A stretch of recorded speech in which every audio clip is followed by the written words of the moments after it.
You know that feeling like you're just constantly fighting a losing battle with life? Well, today we're going to dig into this really powerful ancient framework that explains exactly why we feel that friction, and it's drawn from thousands of years of Buddhist thought. Yeah, it's kind of like being stuck on a treadmill, isn't it? You're running and running, trying so hard to hold on to the good stuff and push away the bad, but you're not really getting anywhere. It's a feeling we all know.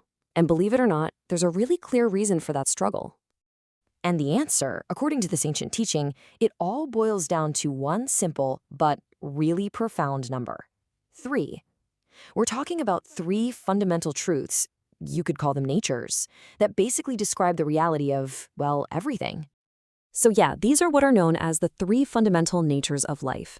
And the core idea here is super important. These three things, they apply to absolutely everything.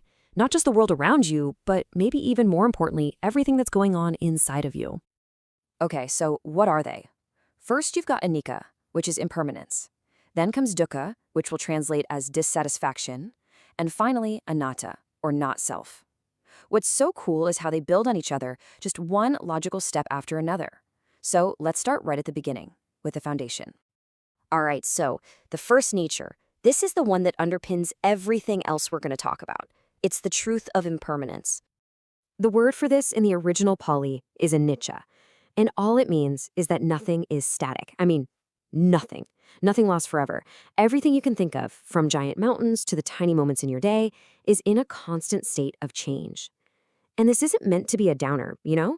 It's not a pessimistic thing. It's just an observation of how things actually are. And you can see this impermanence playing out on a few different levels. First, there's the obvious, superficial stuff we all get, right? The seasons change, your laptop decides to die, that kind of thing. Then it gets a bit more personal, more subjective. Our bodies are always changing, we get older, we get sick. But then there's the really deep level, the subtle moment-to-moment change happening in our own experience. Just think about it for a second. Right now, what happened to the first words I said in this explainer? Where are they? They just appeared, existed for a moment, and poof, they're gone, replaced by these new words you're hearing right now. See? Your experience, from one moment to the next, is just this constant flowing stream. That's subtle impermanence in action. So why? Why is everything like this? Well, it's because everything is conditioned. An experience, let's say hearing a sound, can only happen when all the right conditions line up. You need the sound waves, functioning ears, your attention, all of it. And since those conditions are always changing, well, it means our experiences have to be changing too. Okay, so if we accept that everything is fundamentally impermanent, what on earth does that mean for our happiness? This is where that first truth, anicca, leads us straight into the second one. So let's be clear on the fundamental rule of the game we've just laid out. The very nature of reality is impermanence. Everything changes, period. That's just how it is. The problem is, our minds, well, they often try to play by a completely different set of rules. And this right here is the million-dollar question. What happens when we go through life pretending that rule doesn't apply? What happens when we try to grab onto things and people and feelings and just hold them still? The result is something called dukkha. Now, you often hear this translated as suffering, but honestly, a better word might be dissatisfaction, or even friction.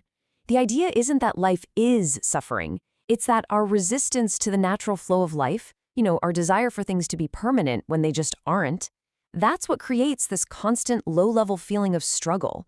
The problem isn't the change itself, it's our expectation, Rain isn't bad. It's getting soaked when you are planning on a sunny day that feels bad. This quote says it all. So here's the difference it makes. Let's say you have a happy feeling. The path of ignorance is to cling to it, expect it to last forever, and then feel totally crushed when it inevitably fades. But liberation, that's enjoying the feeling for what it is, a beautiful passing wave, knowing it won't last. And the same logic applies to bad feelings, which is great news. You know they're going to pass too. And all of this leads us to the third nature of life. This is maybe the most mind-bending one of them all, but it follows perfectly from the first two. Okay, so let's just follow the logic all the way through. If our body is always changing, and our thoughts are always changing, our feelings are always changing, and even our consciousness is just this flickering stream of moments, then where in all of that mess is the permanent, unchanging me? This is the concept of anatta, or not self. And what it's saying is that there's no stable, independent CEO sitting in the control room of your brain pulling all the levers. What we think of as our self isn't really a thing at all, it's a process. There's a really classic metaphor that helps make sense of this, and it's the image of a candle flame. I mean, you look at it, and it just seems like a single stable thing, right? But if you really look at it, a flame isn't an object at all. It's a dynamic process. It's combustion happening. It only exists because of a bunch of conditions: the fuel, the heat, the oxygen. You take away any one of those, and the flame just isn't there anymore. Well, the teaching of anatta is that we're exactly the same. We look like a static noun, a person, but what we really are is a dynamic verb.